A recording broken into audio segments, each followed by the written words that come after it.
El centre olivense era lo aristocrático. Claro. O sigui que allò era los ricos d'Oliva, Sí. estaven al centre.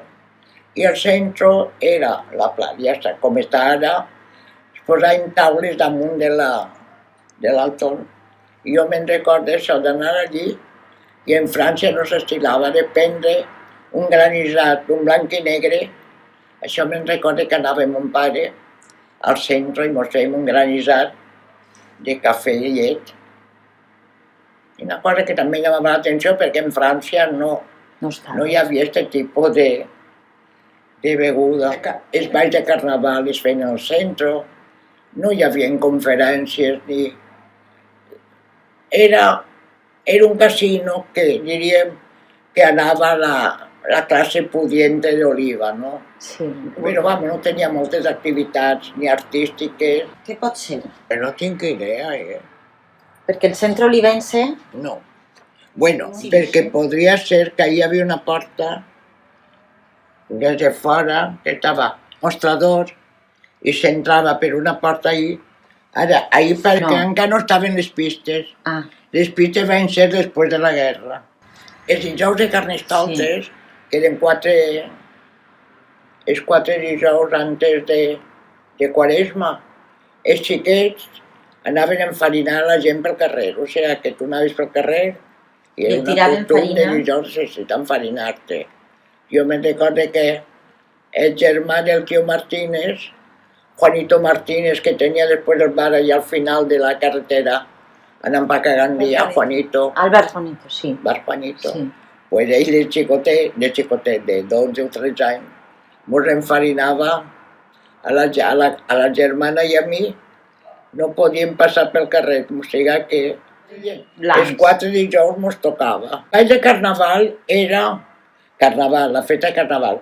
I luego, el dimecres de cendra, l'altre diumenge, dient el bal de pinyata. Però a aquest ball ja no anàvem molt perquè ja estàvem en Quaresma.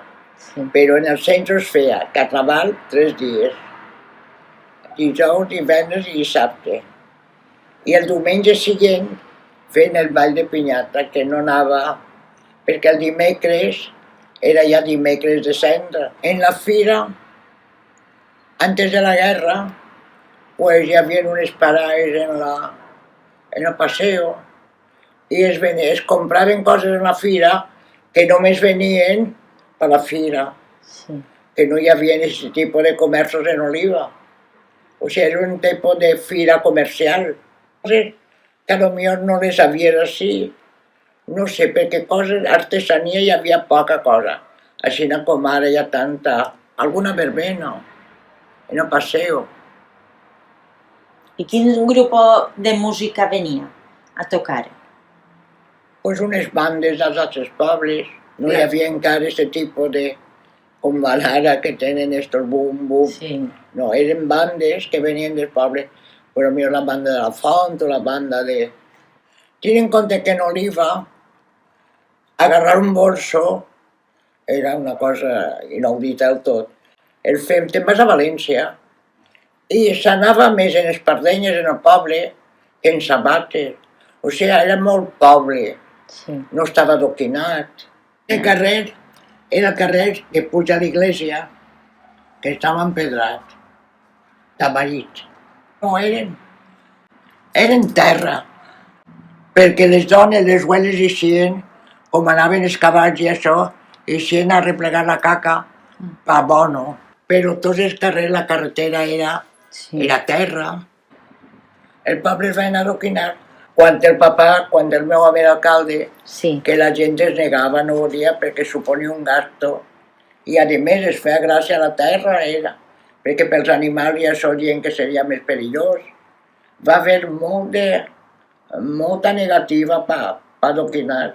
Ell va tenir una campanya, després ja es van donar ja tots, fins inclús ho sol·licitaven. Però per imposar-lo, a començar, va ser una lucha campal. Quin any? Mira, després de la guerra, per recordar jo, que entonces nosaltres estàvem arreglant la planta baixa d'ací i va haver una alerta en falange o això. I estaven entonces adoquinant este carrer. Ese- Papà va ser alcalde en el 43. Nosaltres ens vam casar en agost i el papà va ser alcalde, no, en el 44, el dia de Sant Blai.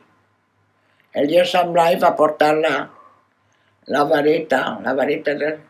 Me'n recordo que entonces nosaltres ens estàvem dalt i la vareta la vaig posar en la còmoda. Francisco Sí, Llorca. va ser- I quin any va néixer? Any 15. I ser alcalde va ser en el 44. Hasta... Nosaltres, quan ens vam casar, no era alcalde. Ens vam casar en agost. Ens vam anar a Sant Sebastià i això, i entonces estava tot de Falange, i quan vam venir per Nadal, que jo estava en estat de María Jesús, entonces el van nombrar alcalde. Després va tornar a ser. La primera volta va ser menys temps, perquè va tenir un lío en el governador, perquè entonces el governador exigia de cada poble una quantitat, perquè clar, quan no hi havia menjar, havien d'arrencar molts tarongers, entonces feien fesols, feien blat. La via, tota la via era blat. O sigui, tu anaves a passejar per la via, que es passejava per la via, i els dos costats era blat. Bueno, este costat hi havia poc, que estava al poble, però... I el governador va exigir que entregara a cada poble una quantitat.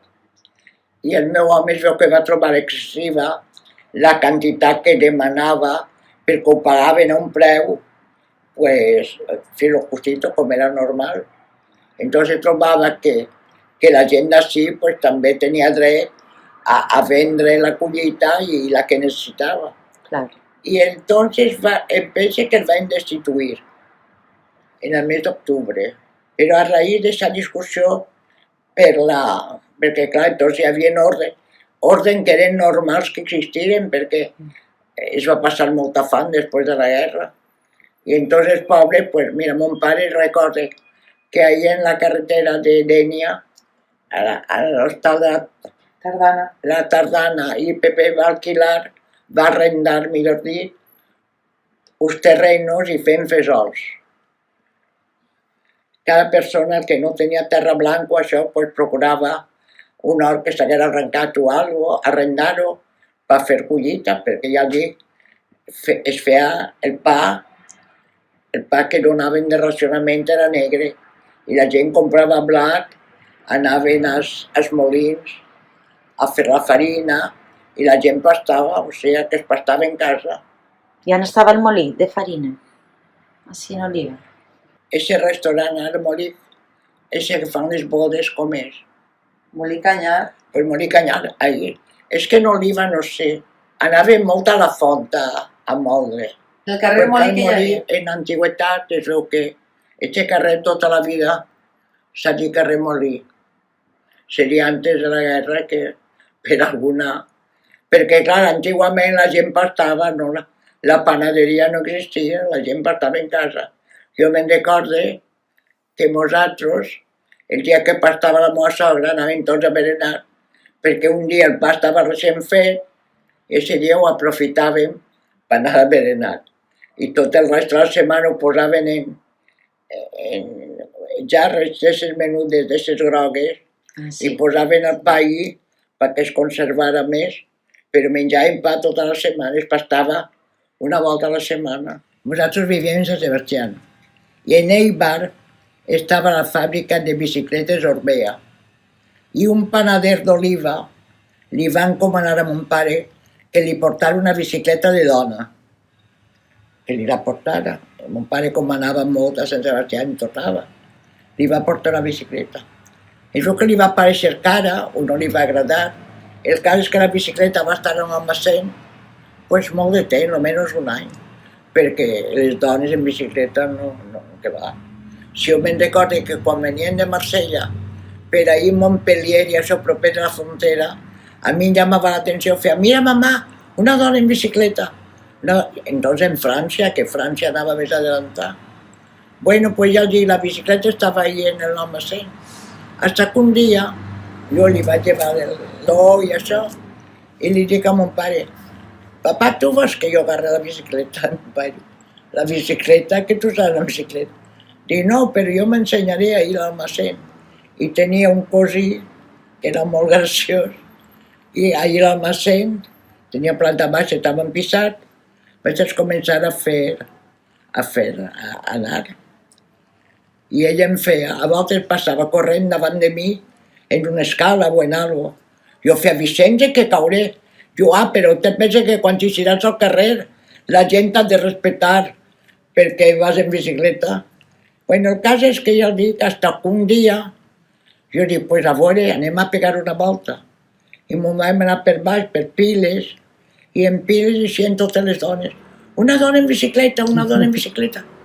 Fija, la bicicleta va ser la primera. Però enseguida va condir que ja, clar, era perquè qui conduïa un cotxe, això no. I va ser una liberació, ja per lo menos podies anar a Gandia, a la platja, o sigui que en el 39 o 40. Sí. 40. Perquè després el meu home ja no va voler que anara jo en bicicleta. Entonces tenia 19 anys. Jo recordo baixar a la platja, poqueta nit, en la bicicleta, i ser la dona més feliç del món. S'airet de cara, i la bicicleta, perquè veus com vas, ara des de luego en cotxe i en avió, però entonces una independència no la tenies en res. Per anar a Gandia tenies que anar en l'autobús o això, i ahir me'n recordo que Marita Mas ja se'n va comprar una pronta, i a voltes pues anàvem a Gandia, mos pareixia les grans llibertats. El dic, jo recordo, quan veníem de Marsella, que veníem en cotxe, jo recordo que li feia la moda. Em llamava molt l'atenció una dona en bicicleta, i França pues estava molt més adelantada.